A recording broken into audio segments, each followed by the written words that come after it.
মুশরিকরা টিটকারি মারতে শুরু করলো, বলে কি মোহাম্মদ, তোমার আল্লাহ তোমার ভুলে গেছে বোধহয়, তোমার আল্লাহ বোধহয় তোমাকে আর পছন্দ করে না।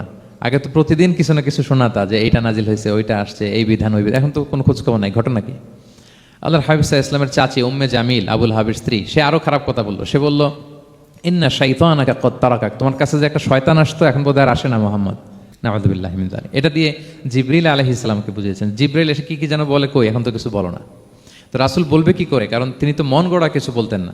আল্লাহর হাবিব সাল্লাল্লাহু আলাইহি ওয়াসাল্লাম মনে যা ইচ্ছা হয় মন গড়া কখনো কিছু বলেছেন? আওয়াজ করে বলেন, মন গড়া বলতেন তিনি? ওমা ইয়ান্তিকু আনিল হাওয়া ইন হুয়া ইল্লা ওয়াহয়ুন ইউহা। আল্লাহর ওহী আসলে সেটা শোনাতেন। তো ওহীও আসে না, উনি শোনাতেও পারে না। ওহীও নাই, উনি শোনাতেও পারেন না। এই যে একটা কষ্টকর মুহূর্ত রাসূল সাল্লাল্লাহু আলাইহি ওয়াসাল্লামের, কিরে মাসের পর মাস চলে গেল, ওহী আসতেছে না কেন, আমার কি কোনো ভুল হচ্ছে নাকি, আল্লাহকে আমাকে অপছন্দ করলেন? রাসূল সাল্লাল্লাহু আলাইহি ওয়াসাল্লাম যখন এরকম দুশ্চিন্তিত, পেরেশান, অ্যাংজাইটিতে পড়ে গেলেন, ভারাক্রান্ত, ঠিক তখন রাসূল সাল্লাল্লাহু আলাইহি ওয়াসাল্লামকে সান্ত্বনা দেওয়ার জন্য এই সূরাটা আল্লাহ নাজিল করেছেন। সান্ত্বনা দেওয়ার জন্য এই সূরাটা বেশ আশা জাগানিয়া সূরা, মোটিভেশনাল সূরা, ইন্সপিরেশনাল সূরা। আপনার মন খারাপ হলে আপনি এই সূরাটা পড়বেন, এই সূরাটা, এবং এটার পরে আরেকটা সূরা আছে সূরাতু আলাম নাশরাহ, আপনার মন ভালো হয়ে যাবে।